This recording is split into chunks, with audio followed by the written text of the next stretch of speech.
Good morning. We're going to do a couple of things today. We're going to start with Psalms chapter 2. Starts like this: Lama Ragshu Goyim. Why have the nations gathered together? Ulomim Yehegurik. And the nations think vain things. That it's speaking about when they want to do, God forbid, bad things. Ityatvu Malchei Eretz. The kings of a land stand up together. Veroznim Nosdu Yachad. And their nobles take counsel together. Al Adonai, al Meshicho, against Hashem and against His anointed one, the Mashiach. Nenatka et Mosrotemo. They say, let us cut off His bands of Hashem, Venashlicha mimeno avotemo, and let us send off their cords from us. Yoshev Bashamayim Yitzchak, and the one who sits in heaven, Hashem, will laugh at them. Adonai Yil'ag Lamo, and He mocks them if they're thinking of doing, bad things and thinking that God doesn't have control. Az yedaber elemu ba'apo, He speaks to them in His wrath. V'charono yivhalemu, and He frightens them with His anger. Va'ani, and He says, Va'ani nasachti malki, I enthroned my king and I anointed him al Tzion har kochi, on Zion, my holy mountain. And you gather there to fight against the nation. I sapra el chok Adonai. I will tell of the decree that Hashem said. Adonai Amar Elai, He said to me, Beni ata, you are my son. Ani hayom yeliditicha, I have given birth to you today. She'al mimeni, this is King David and the Messiah saying that Hashem said to them, She'al mimeni ve'etena, ask for me, request from me, and I will give it to you. Goim nachalatecha, the nations your inheritance. V'achuzatecha avsei aretz, and to the end of the earth will be in your possession. Teroem beshevet barzel, and you will break them with an iron rod. Kichli yotzer tanaptzem, like a potter's vessel, you will shatter them. The nations that are fighting against. Va'atam melachim haskilun, so now you kings get wise. Hivasru shoftei aretz, and be admonished, you judges of the earth. Ivdu et Adonai be'yirah, He's speaking to everyone. Serve God with fear. V'gilu b'ra'ada, and rejoice with quaking. Nashkuf var pen enough, and arm yourselves with purity, lest Hashem gets angry. V'tovidu derech, and you will lose your way, in your way, so to speak, of evil. So you better get good. Kivar kimat apo, for in a moment His wrath is kindled. Ashrei kol chosevo, praise are all those who take refuge in Hashem. And that's it. We have what do we have? The ability to be good, to make good choices as human beings. This is our gift, and that's what this psalm, a lot of it is talking about. And especially, it's really connected to the end of days, like Messiah times. We're on chapter 1, verse 7 of Proverbs, Mishle. We did the first 6 verses yesterday, so I'll continue verse 7. Yirat Adonai Reshit Da'at. The fear of the Lord, of Hashem, is the beginning of knowledge. Chokhmah u'musar evilim bazu. Fools despise wisdom and discipline. They don't want to get wiser, so to speak. So, really, by having fear of Hashem, of our Creator, before wisdom, this allows and gives our heart the desire to really engage in wisdom and in knowledge. Because people that are foolish and only go after their heart's desires at all times without thinking of the consequence, they will not have this. Shema beni musar avicha. Listen, my son, to the discipline of your father, what Hashem wrote in the Torah, in the written Torah and the oral Torah, that's your father. So it literally means our father, figuratively like our physical father, but also Hashem, our Father in heaven. Va'al titosh Torat imecha, and do not forsake the teachings of your mother. So obviously also means your mother, and also means the nation of Israel, the divine presence. Ki liviyat chen hem leroshecha, for they are a wreath of grace for your head, like a va'anakim legargorotecha, and a necklace for your neck. It will, so to speak, it's like a crown and rings of a golden ornament on your head.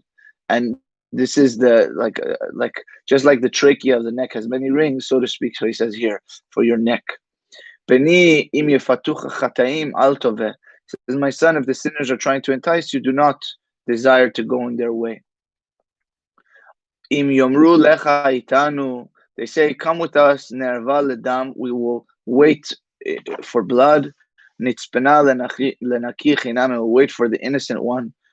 for without cause, and they say nivlaem kisheol chaim, we will swallow them up like alive like the grave, utmimim ki yordei bor, and the whole ones like those who descend into the pit.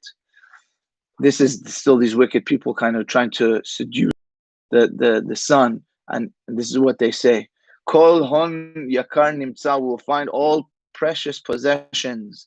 Nemale vatenu shalal, we will fill our houses with plunder.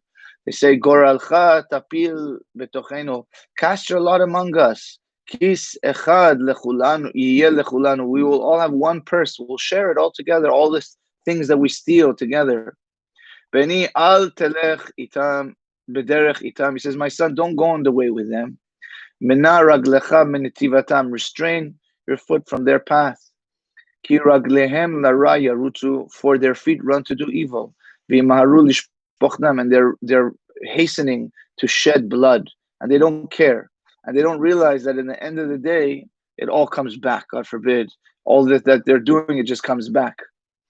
Ki chinam mizora harashet, because it says the net is scattered without cause, called balkanaf, in the eyes of all winged, like the birds, so to speak. So to these people, they think nothing will happen. Just like the bird, he sees the trap with the food and he doesn't realize he's going to get trapped.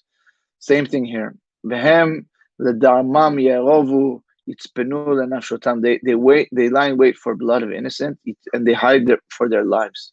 Ken orchot kol botzei bata, the ways of one who's committing robbery. Et nefesh ba'alav yikach, it takes the soul of the life of its owner.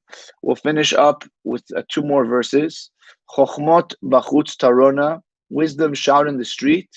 Barachavot titen kola, in the square she gives her voice. This is the wisdom of the Torah, cries out in the street to try to get people to come back to her, to the Torah. And what are the streets of the Torah? The study halls. And in the squares, it says, it also means a place where the Torah is expounded and studied intensively and elaborated. Berosh homiyot tikra, she calls it the head of noisy streets. Befitchei sharim, at the entrances of gates. Ba'ir amarei tomer, in the city, she says her words.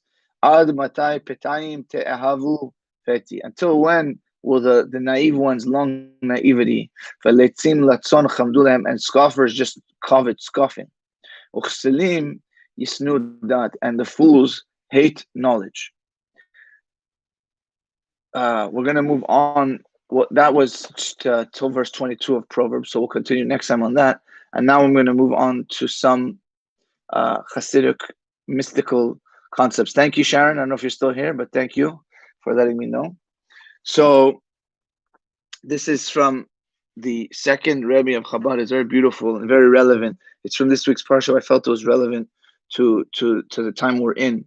So it says that in the parsha, it says, lift up the head of the sons of Gershon. They were from the family of Levi, for their families.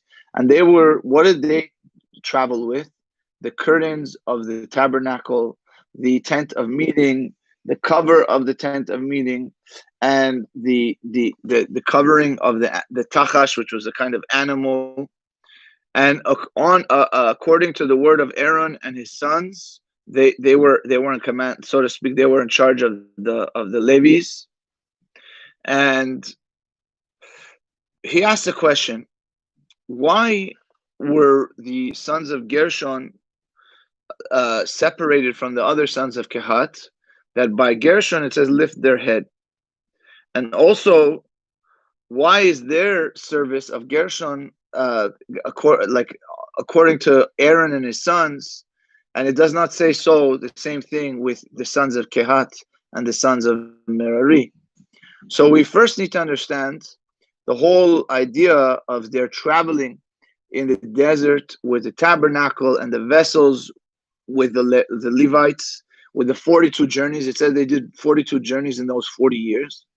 And then we'll understand the different details in the service of Gershon and Kehat.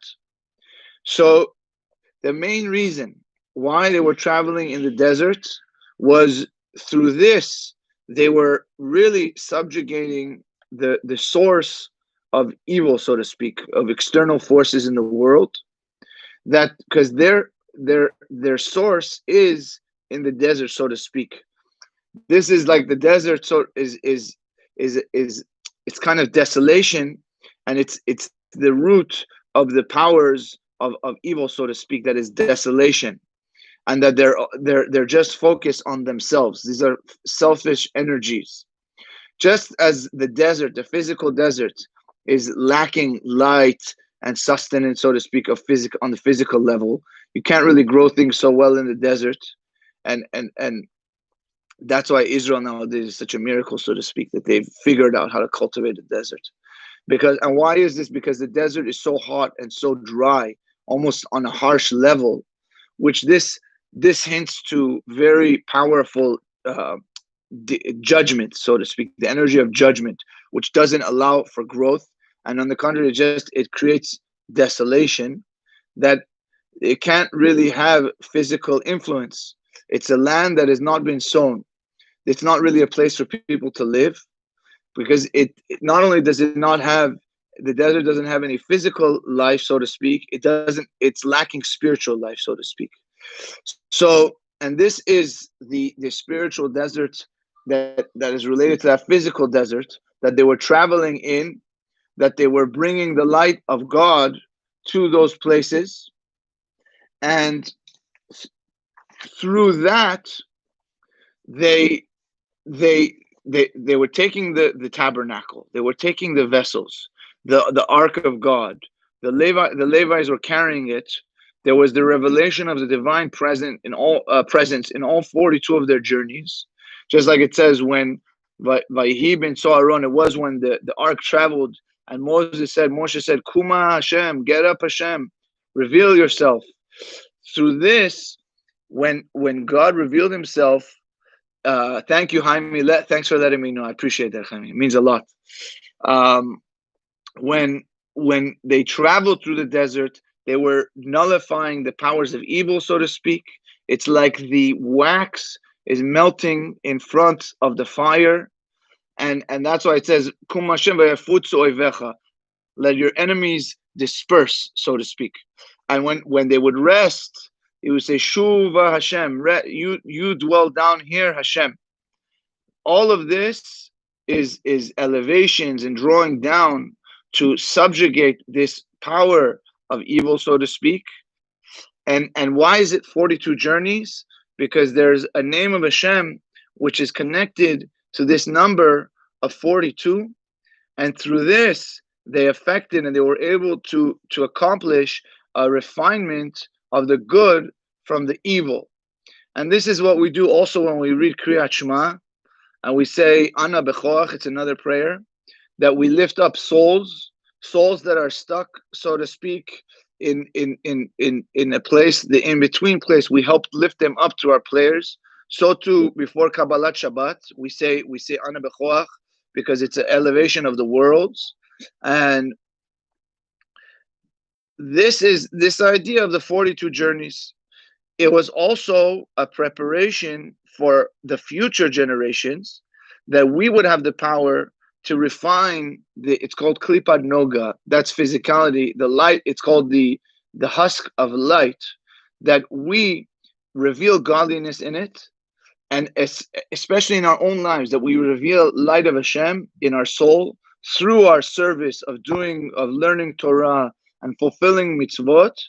And that's how we get the power. Through their journeying through the desert, we have the power to elevate the physicality within us, and that gives us the power to turn away from evil and then go to good, and elevate the evil to good, so to speak. And that's why it says, we say in Shema, Lahava et Hashem Elokecha bechol levavecha. It says with all of your heart. Well, why wouldn't it say bechol libecha? Why levavecha? That means with your two inclinations, also with the physical inclination, that the physicality inside of us starts to feel and get excited about spirituality. And that's what the idea of Mashiach will be, the complete elevation of physicality, and the spirit of impurity will be removed from the earth. And that's why it says, then I will give to the nations a clear tongue. The glory of Hashem will be revealed, and we will really start to see Hashem. So Chazak Baruch, B'ezrat Hashem, may we experience. Also this Shabbat, in the Parashah, we read the Birkat Kohanim, the blessing of the priests. It's a very powerful blessing. I think we should all say it tomorrow. It's the last part of the fourth Aliyah, the fourth portion. Excuse me. So I think we can all say it together. And Shabbat Shalom, Louise, and whoever else is watching. God bless you guys. I love you, and B'ezrat Hashem, will be back on Sunday night for the positivity class. Sorry I missed it last week. I'm going to be back. B'ezrat Hashem, Shabbat Shalom, and God bless you guys. Thank you so much.